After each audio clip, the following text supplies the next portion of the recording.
जय श्री कृष्णा। राधे राधे। आपके अपने लॉर्ड कृष्ण भजन चैनल पर आप सभी का स्वागत है। आज हम चैत्र मास शुक्ल पक्ष में आने वाली कामदा एकादशी व्रत कथा लेकर प्रस्तुत हुए हैं। तो चलिए शुरू करते हैं कामदा एकादशी व्रत कथा। धर्मराज युधिष्ठिर कहने लगे, हे भगवान, मैं आपको कोटि कोटि नमस्कार करता हूँ। अब आप कृपा करके चैत्र शुक्ल एकादशी का महात्म्य कहिए। श्री कृष्ण भगवान कहने लगे कि धर्मराज, यही प्रश्न एक समय राजा दिलीप ने गुरु वशिष्ठ जी से किया था, और जो समाधान उन्होंने किया वह सब मैं तुमसे कहता हूँ। ध्यान पूर्वक सुनो। प्राचीन काल में रत्नपुर नामक एक नगर था। वहां पर अनेक ऐश्वर्यों से युक्त पुंडरीक नाम का एक राजा राज्य करता था। रत्नपुर नगर में अनेक अप्सरा, किन्नर तथा गंधर्व वास करते थे। उनमें ललिता और ललित नाम के दो स्त्री पुरुष भी थे। उन दोनों में अत्यंत स्नेह था, यहाँ तक कि अलग अलग हो जाने पर दोनों व्याकुल हो जाते थे। एक समय पुंडरीक की सभा में अन्य गंधर्वों के सहित ललित भी गान कर रहा था। गाते गाते उसको अपनी प्रिय ललिता का ध्यान आ गया, और उसके ध्यान में स्वर भंग होने के कारण गाने का स्वरूप बिगड़ गया।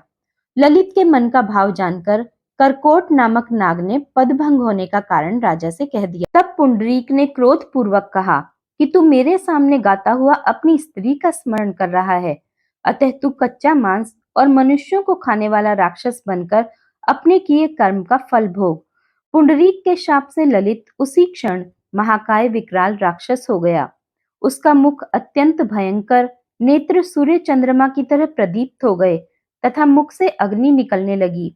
उसकी नाक पर्वत की कंदरा के समान विशाल हो गई और गर्दन पर्वत के समान लगने लगी। सिर पर बाल पर्वतों पर खड़े वृक्षों के समान लगने लगे तथा भुजाएं अत्यंत लंबी हो गईं। कुल मिलाकर उसका शरीर 8 योजन के विस्तार में हो गया। इस प्रकार राक्षस होकर वह अनेक प्रकार के दुख भोगने लगा। जब उसकी प्रियतमा ललिता को यह सब वृत्तांत मालूम हुआ तो उसको अत्यंत खेद हुआ और वह अपने पति के उद्धार का यत्न सोचने लगी। वह राक्षस अनेक प्रकार के घोर दुख सहता घने वनों में रहने लगा। उसकी स्त्री उसके पीछे पीछे जाती और अनेक प्रकार से विलाप करती रहती। एक बार ललिता अपने पति के पीछे घूमती घूमती विंध्याचल पर्वत पर चली गई, जहां पर श्रृंगी ऋषि का आश्रम था। ललिता शीघ्र ही श्रृंगी ऋषि के आश्रम में गई और वहां जाकर विनीत भाव से प्रार्थना करने लगी। उसे देखकर श्रृंगी ऋषि बोले, हे सुभगे, तुम कौन हो और यहाँ किस लिए आई हो? ललिता बोली कि हे मुने, मेरा नाम ललिता है। मेरा पति राजा पुंडरीक के शाप से विशालकाय राक्षस हो गया है। इसका मुझको महान दुख है। उसके उद्धार का कोई उपाय बतलाइए।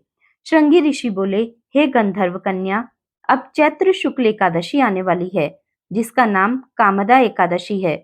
उसका व्रत करने से मनुष्य के सब कार्य सिद्ध होते हैं। यदि तू कामदा एकादशी का व्रत करके उसके पुण्य का फल अपने पति को दे, तो वह शीघ्र ही राक्षस योनि से मुक्त हो जाएगा और राजा का शाप भी अवश्य में शांत हो जाएगा। मुनि के ऐसे वचन सुनकर ललिता ने चैत्र शुक्ल एकादशी आने पर उसका व्रत किया और द्वादशी को ब्राह्मणों के सामने अपने व्रत का फल अपने पति को देती हुई भगवान से इस प्रकार प्रार्थना करने लगी, हे प्रभु, मैंने जो यह व्रत किया है, इसका फल मेरे पतिदेव को प्राप्त हो, जिससे वह राक्षस योनि से मुक्त हो जाएं। एकादशी का फल देते ही उसका पति राक्षस योनि से मुक्त होकर अपने पुराने स्वरूप को प्राप्त हुआ। फिर अनेक सुंदर वस्त्राभूषणों से युक्त होकर ललिता के साथ विहार करने लगा। उसके पश्चात वे दोनों विमान में बैठकर स्वर्गलोक को चले गए। वशिष्ठ मुनि कहने लगे कि हे राजन, इस व्रत को विधि पूर्वक करने से समस्त पाप नाश को प्राप्त हो जाते हैं तथा राक्षस आदि की योनि भी छूट जाती है। संसार में इसके बराबर कोई और दूसरा व्रत नहीं है। इसकी कथा पढ़ने या सुनने से वाजपेयी यज्ञ का फल प्राप्त होता है। इस प्रकार कामदा एकादशी व्रत कथा समाप्त हुई। जय श्री कृष्ण। राधे राधे। जय श्रीमन नारायण।